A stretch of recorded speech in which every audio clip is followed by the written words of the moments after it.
Hi all, welcome to Prepwise UG + CUET B.Ed. അപ്പം നിങ്ങൾ B.Ed എക്സാമിന് വേണ്ടി CUET B.Edന് വേണ്ടി പ്രിപ്പയർ ചെയ്യുന്ന ആളുകളാണ്. നിങ്ങളെ ടീച്ചിങ് ആപ്റ്റിറ്റ്യൂഡ് എന്ന ടോപ്പിക്കായിരിക്കും ഞാൻ ഡിസ്കസ് ചെയ്യുന്നത്. അപ്പോൾ ഈ ഒരു വീഡിയോയിൽ നമ്മൾ ഡിസ്കസ് ചെയ്യാൻ പോകുന്നത് ആസ് എ B.Ed ആസ്പിരൻറ്റ് എന്ന നിലയിൽ CUETക്ക് ഏതെല്ലാം രീതിയിലുള്ള ടോപ്പിക്സ് നിങ്ങൾ കവർ ചെയ്യണം, അതുപോലെ തന്നെ എങ്ങനെയാണ് പ്രിപ്പയർ ചെയ്യേണ്ടത് എന്നുള്ളതെല്ലാമായിരിക്കും. സോ ഇതൊരു ഇൻട്രൊഡക്ഷൻ ക്ലാസ് ആണ്. ഞാൻ എന്നെ പരിചയപ്പെടുത്തുന്നു. എൻ്റെ പേര് ഐശ്വര്യ. എൻ്റെ വീട് കോഴിക്കോട് ജില്ലയിലെ വെള്ളിപറമ്പാണ്. ഇപ്പോൾ B.Ed സ്റ്റുഡൻ്റ് ആണ്. അലിഗഡ് മുസ്ലിം യൂണിവേഴ്സിറ്റിയിലെ B.Ed സ്റ്റുഡൻ്റ് ആണ്. അപ്പം ഏതൊരു എക്സാമിന് പ്രിപ്പയർ ചെയ്യുന്ന സമയത്ത് നമുക്കറിയാം അതിൽ ഏറ്റവും ത്രെട്ടായിട്ടുള്ള കാര്യം അല്ലെങ്കിൽ ഏറ്റവും ഇമ്പോർട്ടൻ്റ് ആയിട്ടുള്ള കാര്യം എന്ന് പറയുന്നത് സിലബസ് ആണ്. ഏതൊരു കോമ്പറ്റേറ്റീവ് എക്സാം ആണെങ്കിലും അതിൻ്റെ സിലബസ് ഓറിയൻറ്റഡ് ആയിട്ട് പഠിക്കുന്ന സമയത്താണ് നമുക്ക് ക്വാളിഫൈ ചെയ്യാൻ വേണ്ടി ഏറ്റവും ഈസി ആയിട്ട് മാറുന്നത്. അതുപോലെ തന്നെ നമ്മുടെ CUET B.Edൻ്റെ കേസിലും നിങ്ങൾ എത്രത്തോളം സിലബസ് ഓറിയൻറ്റഡ് ആവുന്നു അത്രത്തോളം നിങ്ങളുടെ ഈ എക്സാമും ഈസി ആയിരിക്കും. സോ ഞാൻ ആദ്യം തന്നെ ഈ ഒരു CUET B.Edൻ്റെ സിലബസ് ഡിസ്കസ് ചെയ്യുന്നു.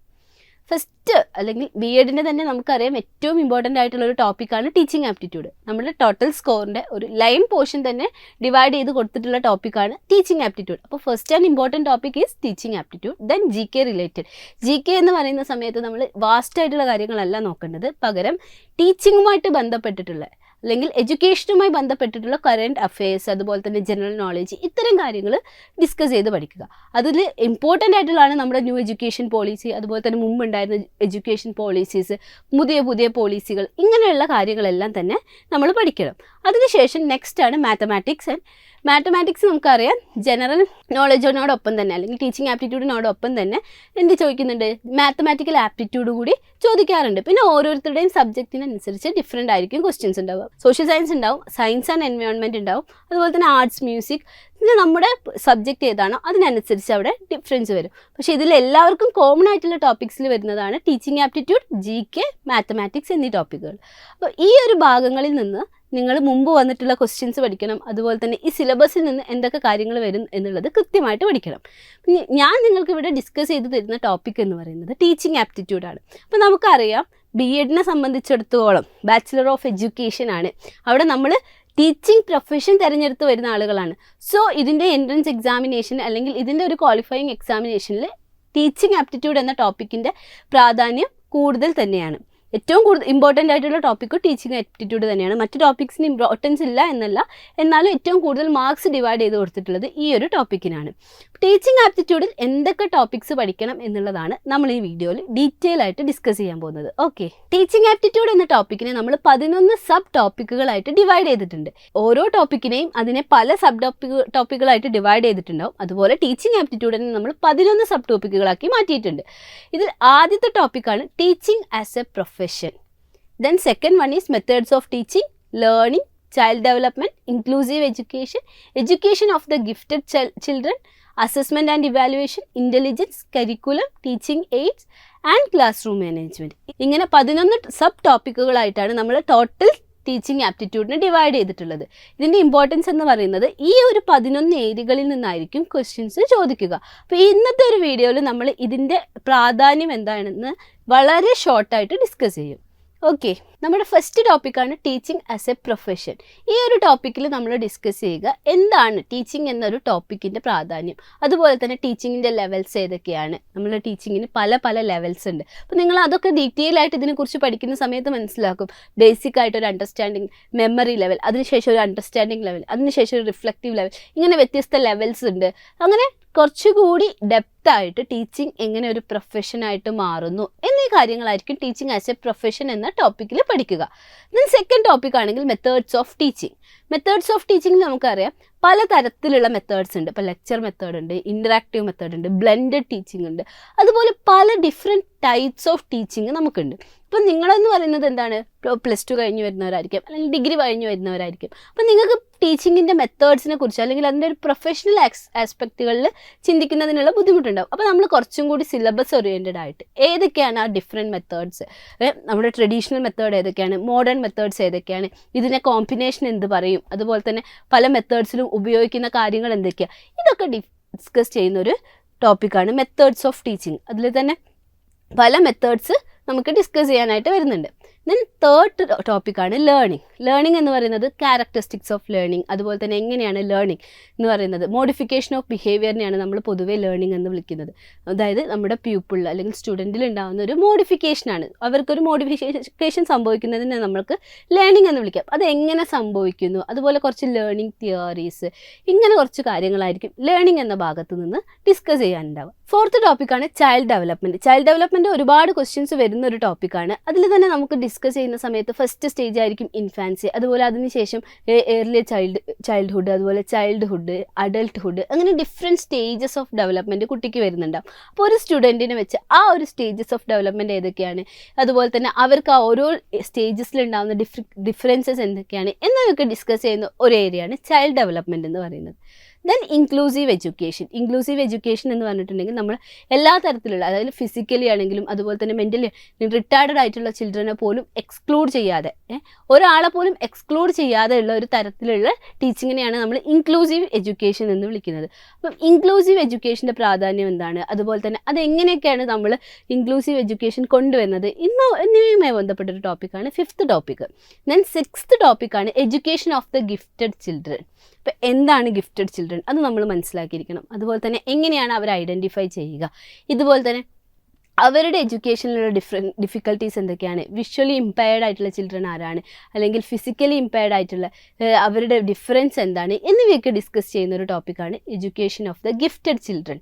ദെൻ അസസ്മെൻറ്റ് ആൻഡ് ഇവാലുവേഷനിൽ വരുന്നത് നമ്മളെ പ്രധാനപ്പെട്ട അസസ്മെൻറ്റ് മെത്തേഡ്സ് ഏതൊക്കെയാണ്, അതുപോലെ ഇവാലുവേഷൻ ടൂൾസ് ഏതൊക്കെയാണ്. എക്സാമ്പിളായിട്ട് പറയുകയാണെങ്കിൽ formative assessment, summative assessment, diagnostic assessment, placement evaluation, ഇങ്ങനെ പല തരത്തിലുള്ള പുതിയ ടേംസ് നിങ്ങൾ കേൾക്കുന്നുണ്ടാവും. അപ്പോൾ ഇതൊക്കെ എങ്ങനെയാണ് നമ്മൾ നമ്മുടെ എക്സാമിന് ഉപയോഗിക്കേണ്ടത് എന്നൊക്കെ ഡിസ്കസ് ചെയ്യുന്ന ഒരു ടോപ്പിക്കാണ് അസസ്മെൻറ്റ് ആൻഡ് ഇവാലുവേഷൻ. നെക്സ്റ്റ് ടോപ്പിക്കാണ് ഇൻ്റലിജൻസ്. അപ്പോൾ ഇൻ്റലിജൻസുമായിട്ട് നിങ്ങൾക്ക് കുറച്ച് തിയറീസ് ഒക്കെ വരുന്നുണ്ട്. B.Edൻ്റെ അല്ലെങ്കിൽ ഒരു എഡ്യൂക്കേഷൻ ഗ്രാജുവേറ്റിനെ സംബന്ധിച്ചിടത്തോളം, B.Edൻ്റെ അല്ലെങ്കിൽ ഒരു എഡ്യൂക്കേഷൻ ഗ്രാജുവേറ്റിനെ സംബന്ധിച്ചിടത്തോളം ഏറ്റവും ഇമ്പോർട്ടൻ്റ് ആയിട്ട് പഠിക്കേണ്ട ഒരു ഏരിയയാണ് ഇൻ്റലിജൻസ് എന്ന് പറയുന്നത്. ഒരുപാട് തിയറീസ് വരുന്ന ഒരു ഏരിയയാണ്. അപ്പം ആ തിയറീസുകളെ കുറിച്ചിട്ട് കുറച്ചും കൂടി ഡീറ്റെയിൽ ആയിട്ട് പഠിക്കുന്ന ഒരു ഏരിയ ആയിരിക്കും ഇൻ്റലിജൻസ് എന്ന് പറയുന്നത്. അതുപോലെ തന്നെ എങ്ങനെയാണ് IQ ലെവൽ കണ്ടെത്തുന്നത്, അതൊക്കെ ഒരുപാട് തവണ CUETൻ്റെ ക്വസ്റ്റ്യൻസ് പേപ്പറിൽ തന്നെ കണ്ടുവരുന്നൊരു ചോദ്യമാണ്, എങ്ങനെയാണ് IQ ലെവൽ കണ്ടുപിടിക്കുക. അതുപോലെ തന്നെ ലോ IQ ആണോ, മീഡിയം IQ ആണോ, അങ്ങനെ ഓരോ ലെവൽസ്, IQൻ്റെ ലെവൽ ഏതാ എന്നിവയൊക്കെ ചോദിച്ച് കാണുന്ന ഒരു ക്വസ്റ്റ്യൻ ആണ്. അപ്പോൾ അതൊക്കെ ഡിസ്കസ് ചെയ്യുന്ന ടോപ്പിക്കാണ് 8th ടോപ്പിക്. ദെൻ കരിക്കുലം എന്ന് പറയുന്നത് നമുക്കറിയാം എല്ലാ കാര്യങ്ങളും ചേർന്ന്, അതായത് സ്കൂളുമായിട്ട് ബന്ധപ്പെട്ട അല്ലെങ്കിൽ അക്കാഡമിക്സും അതുപോലെ തന്നെ കോ കരിക്കുലർ ആക്ടിവിറ്റി, ഇങ്ങനെ പല തരത്തിലുള്ള ആക്ടിവിറ്റീസ് കൂടി ചേർന്നിട്ടാണ് കരിക്കുലം ഉണ്ടാകുന്നത്. അപ്പോൾ ആ കരിക്കുലത്തിൻ്റെ ഇമ്പോർട്ടൻസ് എന്താണ് എന്ന് പറയുന്ന ഒരു ടോപ്പിക്കാണ് 9th ടോപ്പിക്. ദെൻ 10th ടോപ്പിക്കാണ് ടീച്ചിങ് എയ്ഡ്സ്. അതിൽ നമ്മൾ ഡിസ്കസ് ചെയ്യുന്നത് പല തരത്തിലുള്ള ടീച്ചിങ് എയ്ഡ്സ് നമ്മൾ ക്ലാസ്സുകളിൽ ഉപയോഗിക്കുന്നുണ്ട്. ഈ ടീച്ചിങ് എയ്ഡ്സിൻ്റെ ഇമ്പോർട്ടൻസ് എന്തൊക്കെയാണ്, ഏതൊക്കെയാണ് ഡിഫറെൻറ്റ് ടീച്ചിങ് എയ്ഡ്സ് എന്നിവയൊക്കെ ഡിസ്കസ് ചെയ്യുന്ന ഒരു ടോപ്പിക്കാണ് teaching aid. And the last topic is class room management. As A class teacher അല്ലെങ്കിൽ ആസ് എ ടീച്ചർ എങ്ങനെ ക്ലാസ് റൂമിനെ മാനേജ് ചെയ്യും, അതുപോലെ തന്നെ അത്തരം ടോപ്പിക്കുകളിൽ നിന്ന് നിങ്ങൾ കുറച്ച് സിറ്റുവേഷണൽ ക്വസ്റ്റ്യൻസ് കൂടി പ്രതീക്ഷിക്കണം. അതായത് ചില സിറ്റുവേഷൻസ് തന്നിട്ടുണ്ടാവും, അപ്പോൾ ആസ് എ ടീച്ചർ നിങ്ങൾ ഏത് തരത്തിലുള്ള ഒരു ഡിസിഷൻ എടുക്കും, ഇതൊക്കെ ആയിരിക്കും ഈ ഒരു ക്ലാസ് റൂം മാനേജ്മെൻറ്റ് എന്ന ടോപ്പിക്കിൽ വരുന്നത്. ഇങ്ങനെ 11 സബ് ടോപ്പിക്കായിട്ടാണ് നമ്മുടെ ടീച്ചിങ് ആപ്റ്റിറ്റ്യൂഡ് എന്ന ടോപ്പിക്കിനെ ഡിവൈഡ് ചെയ്തിട്ടുള്ളത്. ഈ 11 ടോപ്പിക്കും ഇമ്പോർട്ടൻ്റ് ആയിട്ടുള്ള ടോപ്പിക്കുകളാണ്. അതിൽ തന്നെ ടീച്ചിങ് ആസ് എ പ്രൊഫഷൻ, അതുപോലെ തന്നെ methods of teaching, child development, inclusive education of the gifted children, intelligence, ഈ ഒരു ഏരിയകളിൽ നിന്നൊക്കെ, ഈ ഒരു 5-6 ഏരിയകളിൽ നിന്ന് ഒരുപാട് ക്വസ്റ്റ്യൻസ് വന്നു കണ്ടിട്ടുണ്ട്. എന്നാൽ പൊതുവെ curriculum, teaching aid, class room management, ഇതിൽ നിന്നൊക്കെ കമ്പാരിറ്റീവ്ലി കുറച്ച് ക്വസ്റ്റ്യൻസ് കുറവായിട്ടാണ് കാണാറ്. എന്നിരുന്നാൽ പോലും എല്ലാ ടോപ്പിക്സും 11 ടോപ്പിക്സും ഈക്വലി ഇമ്പോർട്ടൻ്റ് ആണ്. അതുമാത്രമല്ല ആസ് എ കോമ്പറ്റേറ്റീവ് എക്സാമിനേഷന് പഠിക്കുന്ന ഒരാൾ എന്ന നിലയിൽ നിങ്ങൾ മുമ്പ് ചോദിച്ചിട്ടുള്ള ചോദ്യങ്ങൾ, അതായത് ഈ ഒരു എക്സാമിന് മുമ്പ് ചോദിച്ചിട്ടുള്ള ചോദ്യങ്ങൾ ഏതൊക്കെയാണെന്ന് മനസ്സിലാക്കുകയും ആ ഒരു രീതിയിൽ പഠനം മുന്നോട്ട് കൊണ്ടുപോകണമെങ്കിൽ ഈസി ആയിട്ട് തന്നെ ക്വാളിഫൈ ചെയ്യാൻ വേണ്ടി പറ്റും.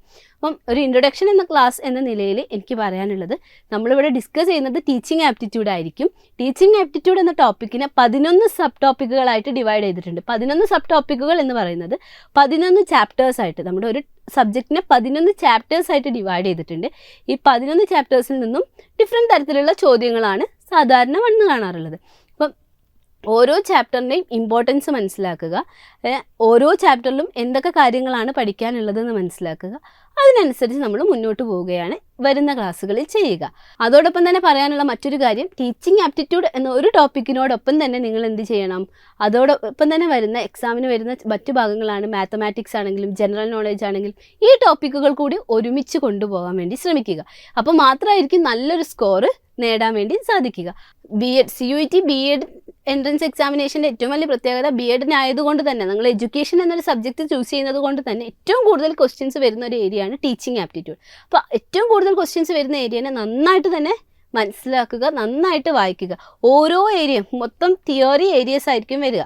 തിയറി ആയിട്ടുള്ള ക്വസ്റ്റ്യൻസ് ആയിരിക്കും, തിയറി പാർട്ടുകളാണ്. അതായത് നമുക്ക് ക്വസ്റ്റ്യൻസ് 1 വേർഡിലേക്ക് വരുന്ന സമയത്ത് ഒരു വലിയ പോർഷൻ വായിച്ചാലായിരിക്കും നമുക്ക് ഒരു ചെറിയ ക്വസ്റ്റ്യൻ്റെ ആൻസർ കിട്ടുക. കാരണം ഇത് തിയറി ക്വസ്റ്റ്യൻസ് ആവുന്ന സമയത്തുള്ളൊരു പ്രത്യേകതയാണ്. അപ്പം നന്നായിട്ട് വായിക്കുകയും ചില സിറ്റുവേഷണൽ ക്വസ്റ്റ്യൻസിനെ എക്സ്പെക്റ്റ് ചെയ്യുകയും ചെയ്യുക. അതായത് നിങ്ങളുടെ ക്ലാസ്സിൽ ഒരു കുട്ടി സംസാരിക്കുന്നുണ്ടായിരുന്നു പിറകിലിരുന്ന്, അങ്ങനെയാണെങ്കിൽ നിങ്ങൾ ആ കുട്ടീൻ്റെ അടുത്ത് നിങ്ങൾ എന്ത് ആക്ഷൻ ആയിരിക്കും എടുക്കുക? ക്ലാസ്സിൽ നിന്ന് പുറത്താക്കുമോ, അല്ലെങ്കിൽ മുന്നത്തെ ബെഞ്ചിലേക്ക് മാറ്റിയിരുത്തിക്കോ? ഇങ്ങനെ സിറ്റുവേഷൻസ് തന്നിട്ടുള്ള ക്വസ്റ്റ്യൻസ്, ഇത്തരത്തിലുള്ള ഒരുപാട് ക്വസ്റ്റ്യൻസ് നമ്മൾ സാധാരണയായിട്ട് B.Ed എൻട്രൻസ് എക്സാമിനേഷനുകളിൽ കാണാറുണ്ട്. അപ്പം അങ്ങനെ സിറ്റുവേഷണൽ ക്വസ്റ്റ്യൻസിനെ കൂടി നിങ്ങൾ ഈ ഒരു ക്വസ്റ്റ്യൻസിനോടൊപ്പം ഈ ഒരു ടോപ്പിക്കുകളോടൊപ്പം തന്നെ എക്സ്പെക്റ്റ് ചെയ്യുക. അപ്പോൾ നിങ്ങൾക്ക് കൺസെപ്റ്റ് ക്ലിയർ ആണെങ്കിൽ നിങ്ങൾക്ക് എന്ത് ചെയ്യാൻ വേണ്ടി പറ്റും, ഏത് സിറ്റുവേഷൻ തന്നാലും അവിടെ ഏത് തരത്തിലുള്ള തീരുമാനം എടുക്കണം എന്നുള്ളത് നിങ്ങൾക്ക് ഡിസൈഡ് ചെയ്യാൻ വേണ്ടി പറ്റും. അപ്പോൾ ഇത്രയാണ് നമ്മുടെ ടോപ്പിക്കിനെ ഡിവൈഡ് ചെയ്തിട്ടുള്ളത്. അപ്പോൾ ഇന്നത്തെ ഒരു ക്ലാസ്സിൽ നമ്മൾ ഡിസ്കസ് ചെയ്തിട്ടുള്ളത് ടീച്ചിങ് ആപ്റ്റിറ്റ്യൂഡ് എന്ന ടോപ്പിക്കിനെ കുറിച്ച് ഡീറ്റെയിൽ ആയിട്ടാണ്. അതായത് ടീച്ചിങ് ആപ്റ്റിറ്റ്യൂഡ് എന്ന ടോപ്പിക്കിന് എത്ര സബ് ടോപ്പിക്കായിട്ട് ഡിവൈഡ് ചെയ്തിട്ടുണ്ട്, അതുപോലെ തന്നെ അതിൽ ഏതൊക്കെ തരത്തിലുള്ള ക്വസ്റ്റ്യൻസ് നമുക്ക് പ്രതീക്ഷിക്കാം എന്ന കാര്യങ്ങളാണ്. ഏതൊരു കോമ്പറ്റേറ്റീവ് എക്സാമിന് വേണ്ടി പ്രിപ്പയർ ചെയ്യുന്ന ആളാണെങ്കിലും നിങ്ങൾ ശ്രദ്ധിക്കേണ്ട കാര്യം, നമ്മൾ 3 കാര്യം ഉറപ്പുവരുത്തണം. സിലബസ് കവർ ചെയ്യുന്നുണ്ട്, അതുപോലെ തന്നെ പ്രീവിയസ് ഇയർ ക്വസ്റ്റ്യൻ പേപ്പേഴ്സ് ചെയ്ത് പഠിക്കുന്നുണ്ട്, മോക്ക് ടെസ്റ്റ് മുടങ്ങാതെ ചെയ്യുന്നുണ്ട്. ഇത് 3ഉം ചെയ്ത ഒരാളെ സംബന്ധിച്ച് ഏറ്റവും ടോപ്പ് റാങ്കിൽ എത്തുക എന്ന് പറയുന്നത് ഈസി ആയിട്ടുള്ള കാര്യമാണ്. അപ്പോൾ നിങ്ങൾ തന്നെ ഓരോ ദിവസവും ഉറപ്പിക്കുക, ഞാൻ ഈ 3 കാര്യങ്ങളും ചെയ്തിട്ടുണ്ട്. മോക്ക് ടെസ്റ്റ് ചെയ്യുന്നത് റിവിഷന് കൂടി ബദലാണ്. അതായത് നിങ്ങൾ റിവിഷൻ ചെയ്യുന്നത് പോലെ തന്നെയാണ് മോക്ക് ടെസ്റ്റ് ചെയ്യുന്നതും. അപ്പം റിവിഷൻ എന്ന് എടുത്ത് പറയുന്നില്ല, അതോടൊപ്പം തന്നെ മോക്ക് ടെസ്റ്റ് എന്ന് പറയുന്നത് റിവിഷന് ഈക്വലൻ്റ് ആണ്.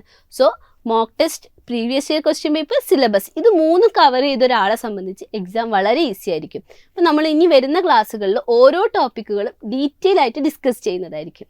താങ്ക്